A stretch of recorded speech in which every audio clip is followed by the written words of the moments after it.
understand psychology, to understand how the brain works and how people get into certain modalities of consciousness is really the answer to understand why that suppression has been going on for over 100 years.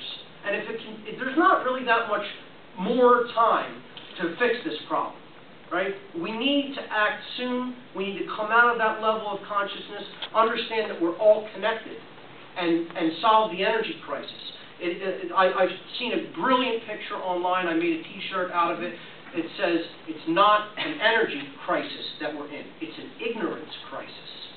It's that people don't know about these alternative energy technologies because they're so suppressed. You don't read about them in the newspapers. You don't hear about them on the news. Okay? Part 4, I'm going to talk about what is the real underlying ethics of this technology, and why do we really need to bring it into fruition as quickly as we can, and for the right reasons. Tesla lived a meager lifestyle. He relied largely on the generosity of other people to help him going, that funded his efforts. At one point, a newspaper article was published saying that he didn't have any savings. He was basically living on the credit that others gave him. He lived a meager lifestyle. He was completely driven and dedicated to his work. Okay? He never married. He had a love interest in his life that he basically pushed away from him, and did not spend his life with her because he really wanted to dedicate himself to his science. He basically, at some point during a World's Fair, he ran into an Eastern mystic, Vivekananda, depicted here, and he studied some of his teachings. This was one of his core underlying foundation for his ideologies, and he basically was a mystical thinker. He was a person that looked into the spiritual side of things. One of his quotes is that he really thought that science was nothing but an aberration unless it was for the betterment of humanity.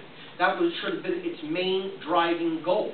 You know, not for profit, not for just personal gain, but for the betterment of all people. That is what we should be using technology for.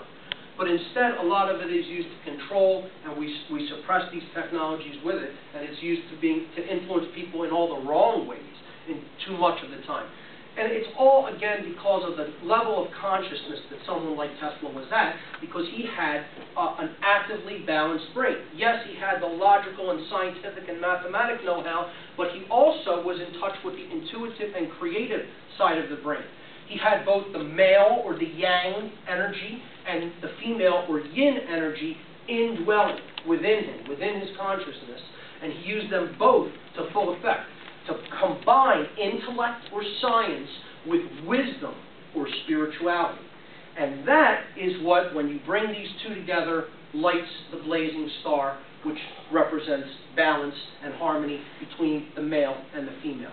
Sadly, our culture is really in a left brain or male-dominated state of consciousness, which we are really struggling to get out of. Here's this quote: "Science is but a perversion of itself, unless it has as its ultimate goal the betterment of humanity." And I think that's words more scientists of the day should really take to heart and try to embody. But instead, we see a lot of intellect without wisdom. We're genetically modifying the foods that the earth grows. We're using chemicals to make soils overturn faster, robbing nutrients of food. The nutrient content of our food is way down compared to what it used to be. Genetic manipulation, weapons of mass destruction. You know, science has a magnificent role to play. And I would never say, let's go back to the Stone Age. We need to be able to use the technologies that we invent with a connection to our feminine right mind, with wisdom. It's not just there to do it and to say, I did it because it could be done. It's there to say, should it be done, and how should we use it?